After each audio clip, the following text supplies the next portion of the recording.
এটা শুধু বাংলাদেশে না, বিদেশেই আমি দেখেছি যে 15-16 বছরের বাচ্চারা ডিপ্রেশনের ওষুধ খাচ্ছে। তাকে যখন জিজ্ঞাসা করা হচ্ছে কেন তুমি ডিপ্রেসড, সে আপসেট হয়ে যাচ্ছে, you don't know what's going on with my life.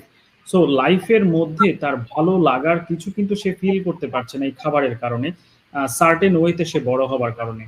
এবং আরেকটা হচ্ছে যে যেটা আমরা আগে বলতে যাচ্ছিলাম, যে আমি যদি একটা বাচ্চাকে বাইরে খাওয়াতে নিয়ে যাই, বাইরে খাবারগুলোর দিকে যদি দেখেন, যে 10টা রেস্টুরেন্ট যদি আপনি দেখেন, 10টা রেস্টুরেন্টের মধ্যে কয়টার মধ্যে ফাস্ট ফুড পাওয়া যাচ্ছে, প্রসেসড ফুড পাওয়া যাচ্ছে, আর কয়টার মধ্যে ন্যাচারাল ফুড পাওয়া যাচ্ছে। আপনি দেখবেন যে খুব সিগনিফিকেন্ট অ্যামাউন্ট 99% বা 90%-এর ক্ষেত্রে আপনি কিন্তু ভালো রেস্টুরেন্ট খুঁজে পাবেন না যেখানে আপনি ভাত পাবেন, মাছ পাবেন, যেখান থেকে নর্মাল তরি তরকারি পাওয়া যাবে।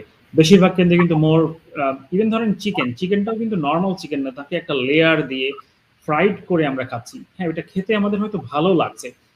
এই সময়ের ক্ষেত্রেও আসি, আমি যেটা হয়তো আমরা অ্যাডভাইসের ক্ষেত্রে বলবো, যে আপনি যখন কোনো খাবার খান, খাবারটার রেজাল্ট আপনি ফিল করবেন। যেমন ধরেন আমি যখন খুব ভরপেট খাচ্ছি, আমার কিন্তু খেতে ভালো লাগছে, রাইট? খাওয়ার সময় জিহ্বায় স্বাদ লাগছে এবং খাবারটা গেল মনে হচ্ছে ফুল। অনেক সময় খেয়াল করবেন খাবারটা শেষ হবার সাথে সাথেই আর ভালো লাগছে না, তখন আপনার কেমন যেন একটা হাঁসফাঁস লাগছে, মনে হচ্ছে যে নিঃশ্বাস নিতে পারছি না, মনে হচ্ছে আমি ভালো ফিল করছি না।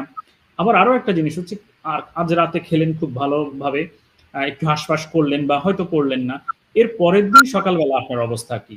এর পরের দিন আপনি কেমন ফিল করছেন? Are you feeling really tired or are you feeling really healthy? এই জিনিসগুলো দ্বারা বোঝা যাচ্ছে যে গত খাবার আপনি যেটা পেয়েছেন বা গতকাল যে খাবারটা খেয়েছেন সেই খাবারটা আপনার জন্য স্বাস্থ্যকর ছিল না। সো আমরা অনেক সময় ইমিডিয়েট ফিলিংসটার জন্য খাই, কিন্তু খাবার পরে শরীরের মধ্যে যে এফেক্টটা হচ্ছে, আপনাকে ডাল করে দিচ্ছে, আপনার ব্রেইনটাকে স্লো করে দিচ্ছে, এবং আপনার শরীরের যে ইনফ্ল্যামেটরি প্রসেস সেগুলোকে এগিয়ে দিচ্ছে। সো এই সবগুলোই কিন্তু এফেক্ট করছে। সো একজন সন্তানকে আসলে সঠিক দিকে দিতে গেলে আপনাকে প্রথম হচ্ছে অ্যাজ এ প্যারেন্ট আপনার দৃষ্টিভঙ্গিটা ঠিক করতে হবে এবং আপনাকে নিজে সেই জিনিসগুলো পালন করতে হবে।